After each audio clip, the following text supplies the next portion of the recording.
የደረጀ ምስጢር ሁሉንም ነገር ተጋለጠ። ኤቢ ለማርታ ሁሉንም ነገር ነገረቻት። ዳጣ የሰላም ልጅ መሆኗና የሰላም ልጅ ትንሹ ልጅ ደግሞ የደረጀ መሆኑን አወቀች። ማርታ ለደረጀ በጣም በደረጀ ተናደደች። ልትገድለው ሞክራለች። በቃ ይሄ ቤተሰብ እየፈረሰ ነው። ሰላም ሰላም፣ ይሄ ላይፍ ቻናል ቤተሰቦች እንዴት ናችሁ? ደህና ናችሁ ወይ? እኔ ደህና ነኝ፣ እግዚአብሔር ይመስገን። እኔ ደህና እንደሆንኩ እናንተም ደህና እንድትሆኑ ባለሙሉ ተስፋ ነኝ። የዚህ ቻናል ቤተሰብ የሆናችሁ እንደ ሁሌም ላይክ እና ሰብስክራይብ ሼር ማድረግ አትርሱ። የዚህ ቻናል አዲስ የሆናችሁ ደግሞ ሰብስክራይብ እና ላይክ በማድረግ ተቀላቀሉ ማለት እንፈልጋለን። እና ለዛሬ ይዘላችሁ የመጣሁት ስለ ዳጣ ክፍል የሚል ርዕስ ድራማ ነው እና በጣም የምወደውና እናንተም የምትወዱት ድራማ ነው። ተከታታይ ድራማ ነው እና ድራማ ብቻ አይደለም፣ በእውነተኛ ህይወት ታሪክ የታየ ነገር ነው። ማለት ድራማ ተብሎ ፊልም ነው ምናምን ተብሎ አይታለፍም እና እስከ መጨረሻ አብራችን ቆዩ። ስለ ዳጣ፣ ስለ ማርታ፣ ስለ ደረጀ ምን ሚስጥር ወጣ? ማርታ የት ደረሰች? ማርታ ምንድነው የሰማችው? ስለ ደረጀ የተደበቀ ሚስጥር ምናምን የሚል ነው አብረን የምናየው ይሆናል ማለት ነውና ባለፈው ኤቢ ሁሉም ነገር ስላወቀች ማለት ዳጣ የሰላም ልጅ መሆኗንና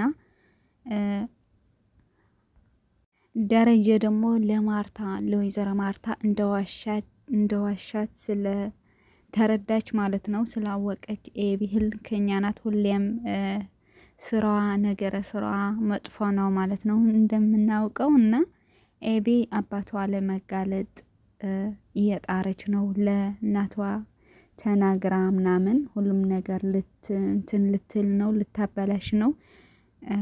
የአባቷና የእናቷ ህይወት እየተበላሸ መሆኑ ምናምን አልገባትም እስካሁን ማለት ነው። እና እሷ ብቻ አንድ ነገር የሚታያት ነገር ካለ እውነተኛ መሆኗ ነው። እኔ እውነት አለኝ ምናምን ነው የምትለው እና እውነት ሳይሆን ይሄ እልህ ነው። ይሄ በጣም መጥፎ አስተሳሰብ ነው ማለት ነው ቤተሰቦች። እና ጭራሽ ይሄ ነገር ይሄ ድክመት ወደ ጠቅማ ልትቀይረው ነው፣ ልትጠቀምበት ነው ያሰበችው። እሱ ደግሞ ምንድነው ለናታን ይሄ ነገር እናገራለሁ ምናምን አለችውና ወረቀቱ ስላገኘችው ከዛ እሱ ደግሞ አትናገሪም፣ የአባትሽና የእናትሽ ይሄ ቤተሰብ ይበተናል ምናምን አላት ናታን ደግሞ። ከዛ እሷ ደግሞ ምንም አያገባኝም እናገራለሁ፣ ካልሆነ ግን አንተ ታገበኛለህ ምናምን አለችው። ቀለበት ምናምን ታሰርልኛለህ አለችውና እሱ ደግሞ በጣም ጭንቀት ውስጥ ገባ። ምንም ማድረግ እንዳለበት ሊረዳ ሊያስብ አልቻለም ማለት ነው። ምክንያቱ ይህ ቤተሰብ በእኔ ምክንያት ሊበተን ነው ምናምን ብሎ በጣም ነው የተጨነቀ። ከዛ ምንም ማድረግ አልችልም ምናምን ብሎ አስቦ በጣም አሳቢ ስለሆነ እሺ አላት፣ ሳይወድ ማለት ነው። እሺ ያለ ፍላጎት እሺ አላት ለኤብና ከዛ እያስፈራራችሁ ምናምን ልትቀጥል ነው የሷ ሀሳብ። ያገባኛል ምናምን እና ግዴታው ነው ምናምን አለች። ለሱ ደግሞ እና ሂድ ምናምን አለችውና እሱ ደግሞ የነገር መቀበል አቃተው ማለት ነው። ከዛ ከደረጀ ጋር ሲያወረው ሁሉም ነገር ኤብ እንዳወቀች ተናገረና ከዛ እኔም ሁሉም ነገር አውቃለሁ ግን ኤቢ ይሄ ቤተሰብ ልበትን ነው እያለች ነው እና የሆነ ነገር አርግ ምናምን አለው። እሱ ደግሞ በጣም ደነገጠ። አንተም ታውቃለህ እሷም ታውቃለች ምናምን ብሎ አቶ ደረጀ ማለት ነው። ከዛ ሁሉም ነገር እኔ ያስተካክላለሁ ምናምን ብሎ ወደ ኤቢ ሄዶ ቆለፈባትና ከዛ እሷ ደግሞ እናገራለሁ ምናምን አለች። ለምንድነው ለማየ የምትዋሻት? ለምንድነው ዳጣ የሰላም ልጅ መሆኗን ማትናገረው? የሲሳይ ልጅ ናት ያልከው ነገርስ ምናምን አለችና ከዛ እሱ ደግሞ ቆለፈባት።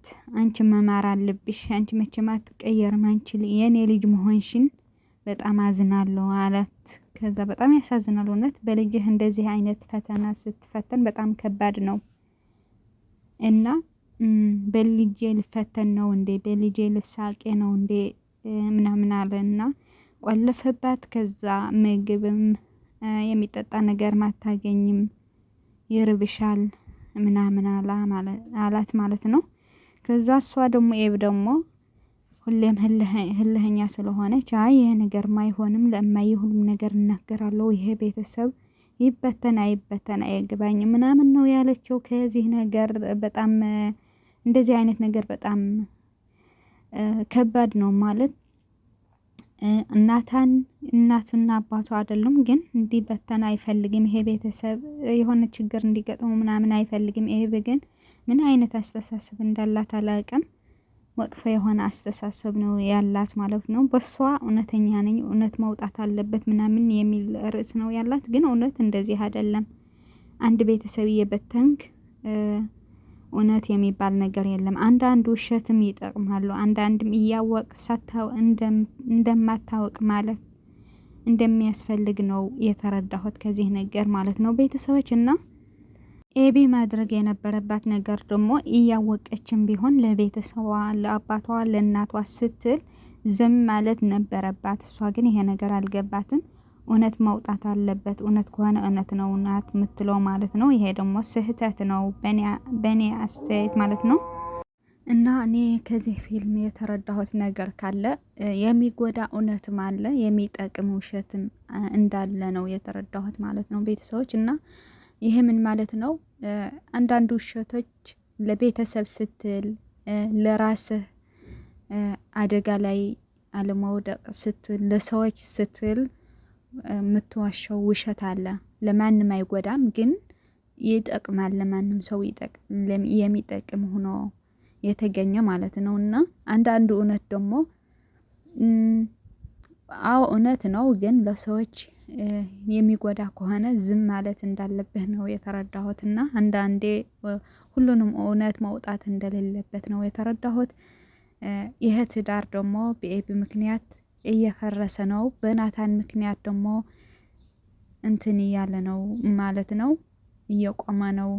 እንደዛ መሆኑ ነው የተረዳሁት። እና ናታን ውሸት ስለምወድ አይደለም ግን ለቤተሰብ ስል ነው ውሸት የመረጠው። ኤብ ደግሞ